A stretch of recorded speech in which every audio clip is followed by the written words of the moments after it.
A couple of months back, we showed you how Touch and Go's RFID works, and it was a rather ingenious solution back then because you no longer need to queue up to top up, and you can actually deduct the balance of your Touch and Go eWallet. That is actually a pretty convenient feature. But now, there is an even better feature, and it involves using your physical Touch and Go card, and that is Touch and Go's PayDirect feature, which I am pretty impressed recently, though I hate to pay tolls, but you know, it is a way better solution to pay your tolls and top up your Touch and Go card. So let me show you how it works in this video, and I'll talk to you about my rants about RFID later. In order to use PayDirect for the first time, you will need to add your Touch and Go card, which I already have done in my Touch and Go eWallet account. So that's my Touch and Go card with 39 ringgit and 50 cents, and there is my second one with 1 ringgit and 58 cents. And the eWallet balance that I have right now is 9 ringgit and 86 cents. So make sure before you go through all of these tolls, you need to have sufficient balance in your eWallet balance in order to use the PayDirect feature. Otherwise, it will straight away deduct the amount from your card. And the good thing now about PayDirect is that Touch and Go is offering a 20% toll rebate to whoever that uses it. So this is my toll rebate, as you can see.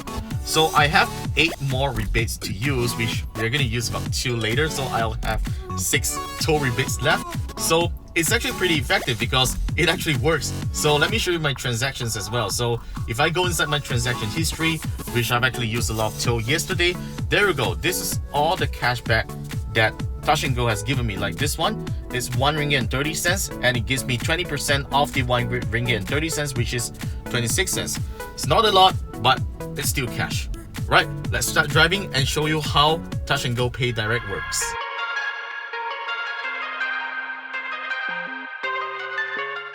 So Touch and Go PayDirect currently supports 16 intercity tolls at this point of shooting.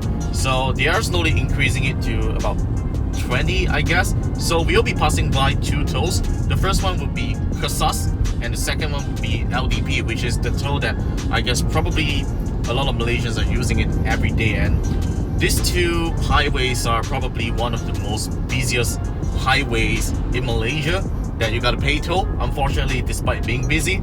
So let's find out how it works. I'm gonna pass by a Touch and Go lane and a Smart Tag lane to show you that PayDirect actually works.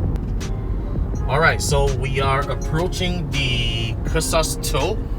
It's in another like 300 meters. So I'm gonna enter the Touch and Go lane and tap my Touch and Go on the reader, and we'll see what happens at the screen in front that usually shows the balance of your Touch and Go card. If you're using PayDirect, it will not show any balance at all, but it will just show a Selamat Datang word. So this is how it looks. So the camera in front, we're going in front and going to one of the Touch and Go lanes. So you can see that this toll, there's an RFID lane. So this is one of the tolls that has a dedicated RFID lane, and we are going into the Touch and Go lane right now, which is good. It's totally free now. And once we get inside, so there is a screen in front that usually shows you the balance, and I'm going to tap my card right now.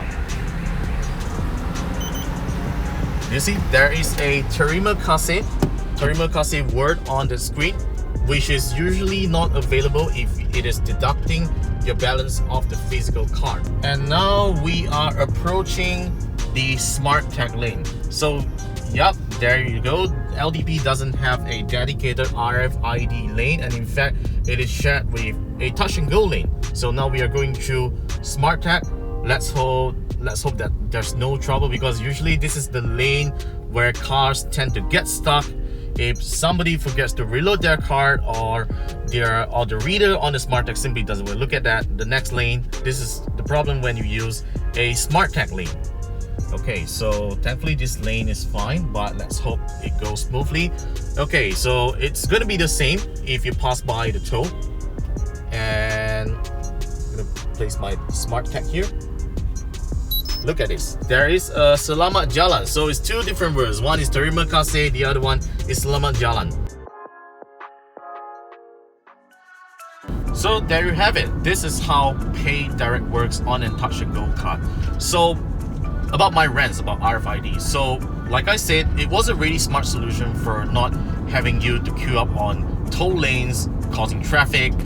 It's a really smart idea, but now it would seem that RFID hasn't really improved a lot. Like just now when you see on LDP, there's only like a touch and go and RFID lane shared together, that's not really a smart solution, because touch and go users are most likely still going to use that lane for tapping their card on it, and this doesn't make RFID any faster or smarter. Though the good thing is that you can actually reload balance via the app, but that's also possible with PayDirect. You basically reload the money into your Touch and Go eWallet app, and you tap on your registered Touch and Go card. It deducts balance off your eWallet when you use any of the 16 participating highways. It works as well. So the problem about RFID is not only that it doesn't have a lot of lanes on current highways right now, but also you cannot switch between cars. So let's say this is my first car. If I have RFID installed and let's say I want to drive another car, I cannot transfer them, and you gotta fit the RFID stickers onto two of these cars. And I guess most Malaysians, they will have multiple cars. Unless you only have one car, installing RFID makes a lot of sense.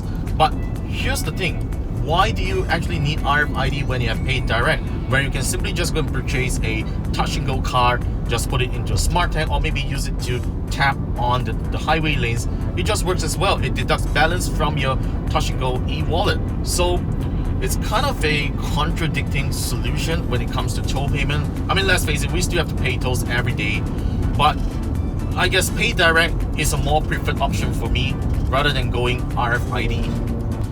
So that's all for my thoughts about Touch and Go's PayDirect feature. What are your thoughts about it? Do you prefer PayDirect, or do you still prefer RFID? Let me know your thoughts in the comments down below, and give us a thumbs up if you like this video. Be sure to subscribe to KLGadgetTV for weekly videos, and follow us on the usual social media pages. I'm Warren with KLGadgetTV, and I will see you in the next round.